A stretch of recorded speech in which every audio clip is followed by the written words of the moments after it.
नमस्कार दर्शक बंधु आपण मानक मु स्वागत करुच्ची आज यही नुआ वीडियो को चलतु कृषि बहुत बड़ा अपडेट आसी नुआ लिस्ट आसी से कृषक मानकर से लिस्ट कौन लिखा पूरा डिटेल्स सहित जानी आम ये वीडियो मध्यम तापूर्व मुझे कहबी जदि आपम चैनल को नुआ आसती निश्चिंत भाव में चैनल को लाइक करूँ शेयर करूँ और सब्सक्राइब करूँ आउ पाखे बेल आइकन को ऑलवेज सेट कर रखुँ। तो आपण जानते हैं एवं ओडिशा राज्य सरकार दिन दिन बहुत सारा भल भल पदक्षेप नहीं आसती ओडिशा कृषक मान पदक्षेप आई कौन तो चलते आर्टिकल लिखा कौन आर्टिकल लिखा देखो आर्टिकल लिखा ना प्रधानमंत्री किसान सम्मान निधि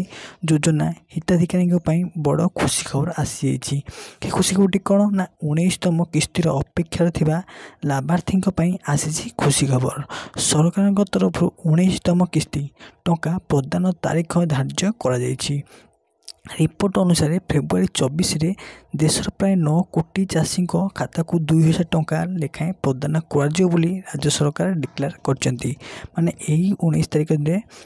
आमर प्रत्येक ओडिशा जो चाषी भाई मैंने अच्छा से चाषी मानकर खाता को 2000 टंका लेखाई कौन पर जीव ना आप तो आगु निश्चित भाव जानते कि जो कालिया योजना आपको मिलूगा से कालिया योजना एवं कटिकी पीएम किसान योजना हो जाए। तो से पीएम किसान योजना रे आपण मान जदि आगु पैसा पाउथिले चाषी मान खाता को आगु जाऊला 2000 टंका लेखाए तो एबे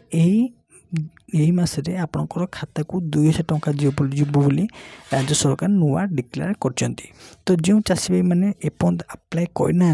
तो से अनुरोध होगा कि कालिया योजना तो आपण अप्लाई करूँ माने पीएम किसान योजना पीएम किसान योजना अप्लाई कर सारा ठीक आपंकर गोटे वर्ष पर आपको पैसा मिलवा स्टार्ट हो। तो यहाँ प्रत्येक चाषी भाई मिलूँ आउ जो चाषी भाई मैंने अप्लाई करना तुरंत अप्लाई कर। तो चलतु आज वीडियो आपको किपर लगे कमेंट सेक्शन माध्यम निश्चित जनइबे जदि मन किसी डाउट अच्छी क्वेश्चन करेंगे। रोचे जय जगन्नाथ।